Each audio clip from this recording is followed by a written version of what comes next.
¿Fue rico? Sí, muy rico. Su fortuna no provenía del espectáculo ni de títulos nobiliarios, sino de algo mucho más silencioso, pero fuerte: el negocio inmobiliario de alto nivel. Junot silenciosamente se metía entre París, Nueva York, Mónaco o la Costa Azul vendiendo propiedades a multimillonarios, jefes de estado, magnates y hasta herederos invisibles. Ese fue su verdadero imperio. Y no solamente las juergas interminables en las noches. Así que durante años vivió una vida de excesos, lujo y de madrugadas interminables. Aviones privados, yates, discotecas que abrían solo cuando él llegaba. Hasta le pagaban para que fuera. Pero la riqueza real no hacía ruido. La construía en escrituras, sociedades, activos y cuentas que nadie veía. Cuando pereció en enero del 2026 a los 85 años, ya sin brillo, lejos de aquel tipo erguido con mirada altiva, ha surgido la pregunta inevitable: ¿dejó herencia o no dejó herencia? Ahora, se sabía todo de sus conquistas amorosas, pero nada o muy poco de sus negocios. Philip, el juerguero Philip, que amenizó los 70 y 80, y puede que en un principio Mónaco había sido su centro de operaciones amorosas y de negocios, pero donde rozó el éxito sería en Marbella, España.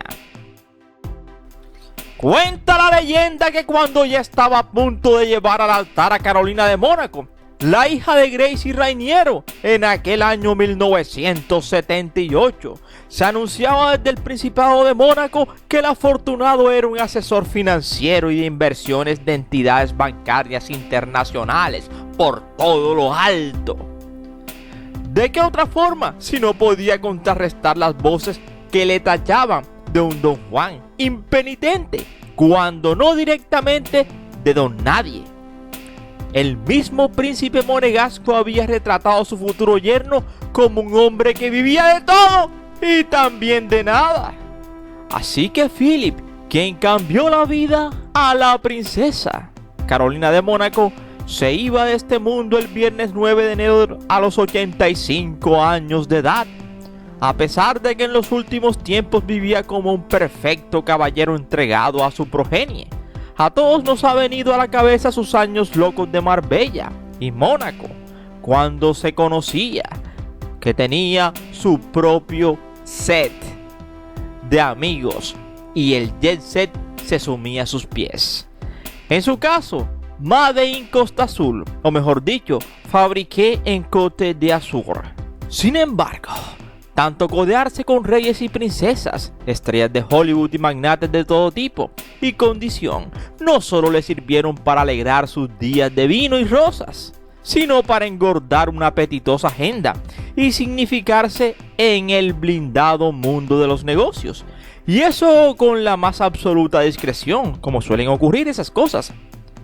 Así que sería un tipo de libro, siempre haciendo ruido mediático para disgusto de los Grimaldi, pero desde luego fue un inversor silencioso, más famoso por la cuenta de sus conquistas amorosas que por los resultados, pero las había. Así que a la hora de tirar el del hielo para saber cómo se costeaba su vida de Don Juan, Philip Junot, o Bon Vivant como dirían los franceses, con casa en Cannes, donde vivía retirado, y casa en la capital costasoleña, Marbella, a donde acudía con frecuencia, y padre de familia, de gustos caros, y no encontramos con su perfil de empresario, corredor de bolsa o promotor inmobiliario e inversionista de capital de riesgo. todo en las alturas, sin límites geográficos muy relacionados con las finanzas y envuelto en el misterio. El más puro estilo de la burguesía de antaño, haciendo aún más fascinante a este personaje. Lo que está claro es que Philip estuvo en todas las salas de Marbella Club, el hotel de los millonarios felices, del aristócrata Alfonso de Hohenlohe, quien le recibió con los brazos abiertos hasta erigirse como un activo protagonista de aquellos años dorados. También junto a la imprescindible y única Gunilla von Bismarck. Esa época en que no solo se gustaban memorables fiestas, sino que se estaba levantando ladrillo a ladrillo el imperio marbelí de lujo y el relumbrón mientras corrían sin límite los millones por cauces de oro. Junot ya era un jubilado en toda regla. Si tiramos de etimologías, porque en latín es la expresión clara de la alegría, y si apuntamos a eso que se conoce popularmente como vivir de la renta, gracias a sus propiedades e inversiones financieras, esa forma de vida que nunca le cuadró a la que fue su suegra Grace Kelly, y si bien el tiempo le dio la razón en que no era el marido adecuado para su hija, infidelidades y otros asombrosos mediantes que le quitaron en los asuntos monetarios, en los que sí llegó a hacer carrera. Con el divorcio puede que se le cerraran muchas puertas de palacio, pero se le abrieron de par en par las de los contactos y por ende de los negocios. En España, antes de que su hija Isabel contrajera matrimonio con el marqués Álvaro Falco, se le pudo seguir la pista, además a través de su relación casi familiar con Carila Piqué y Carlos Goyanés, curtida al sol de Marbella. Junot colaboraba con la agencia de la pareja, agencia de promociones inmobiliarias, centrada en el mercado inmobiliario de lujo, con inmuebles de alto nivel y para clientes premium. E incluso tuvo despacho en Madrid. Ahora, esa empresa con más de 35 años a sus espaldas está en manos de la hija de ambos, Carla Goyanés. Así que de la misma manera, la que fundó El Francés está en las manos de Alexis, segundo hijo de su matrimonio con la danesa Nina Wendelbaum.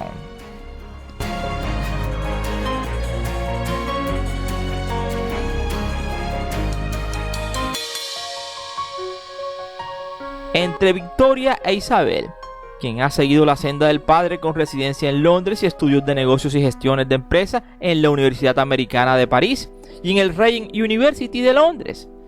De hecho, Alexis Junot, el único varón de los hijos, se le presenta como inversor inmobiliario con intereses en Estados Unidos, Francia y Luxemburgo, igualito que su padre. Esto nos lleva a la Ana Karenina de León Tolstoy, que empezaba, ya saben, con esa frase tan recurrente: de todas las familias felices se parecen, pero las infelices lo son cada una a su manera. Solo habría que cambiar el felices por un adinerado. Y la saga continúa con el terreno más que abonado. Liceo Francés Le Rosey, el internado suizo predilecto de la realeza y las grandes fortunas. Carrera en la Universidad de Virginia en Charlottesville, reconocida por su excelencia y por ser un bello campus, patrimonio de la humanidad.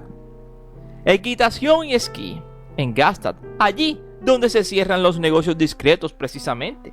Así que la pregunta concreta sería: ¿cuál era el origen de su fortuna?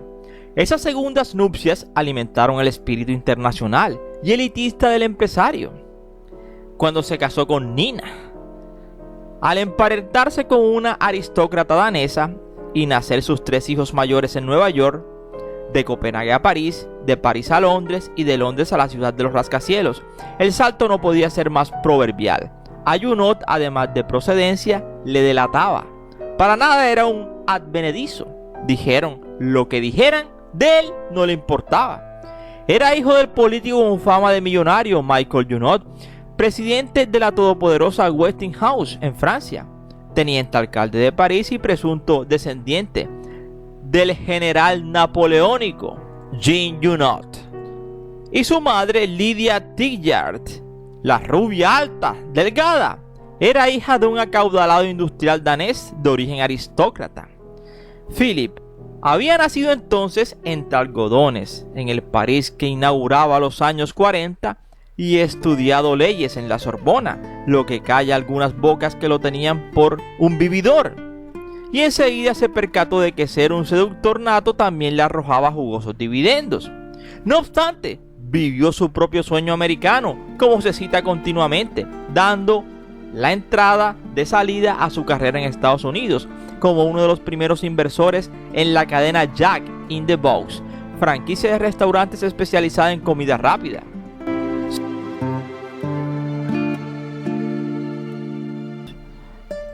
Después le esperaba el viejo continente y las empresas emergentes de su país de origen, Francia, que iban desde el sector inmobiliario, que terminó siendo el suyo, hasta las energías renovables, para trabajar finalmente también como analista financiero. Asimismo, Junot fue uno de los fundadores de AIA Group Access International Advisors, una plataforma de hedge funds, de fondos de inversiones libres para grandes patrimonios, y como consecuencia de sus movimientos adinerados terminó cayendo en las redes de la gran estafa de Madoff.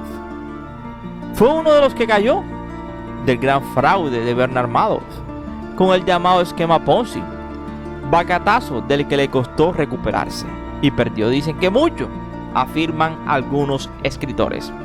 Lo que deja ahora este inversor que ha perecido, Philip Junot, a quien solo los años libraron de la fama de vividor y le mostraron como entrañable abuelo, es una fortuna incalculable y unas cuantas propiedades inmobiliarias que heredarán sus 4 hijos, los 3 ya mencionados, abanderados por Isabel y Chloe.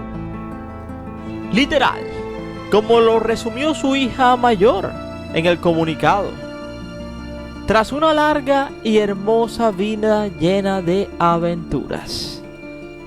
Total, un tipo que tuvo 1001 aventuras, 1001 mujeres y 1001 contactos que lo hicieron millonario. Porque a veces la vida se trata de eso, de tener buenas relaciones. Así que si se casó con Carolina de Mónaco, buscando relacionarse con la crema innata, o por negocios, eso quizá nunca lo sabremos y sería especular. Pero realmente a Carolina de Mónaco nunca se le vio con una sonrisa tan grande, tan brillante y tan feliz como cuando se veía agarrada de la mano del faraón de la noche, de la leyenda, del tipo que quizá pudo ser un don nadie. Pero ¿para qué? Si ya era el emperador y el dueño de las noches parisinas. Tenía su propio reino y donde la ley la marcaba él. Ahora se fue de este mundo, dejando tras sí una gran lección: que solamente somos pasajeros y que la vanidad se marchita. Yo soy Ernie y aquí termina esta historia. No sin antes decirte gracias por preferirnos, y recuerda que cada día somos más y que tú eres nuestra estrella, Miss Estrella.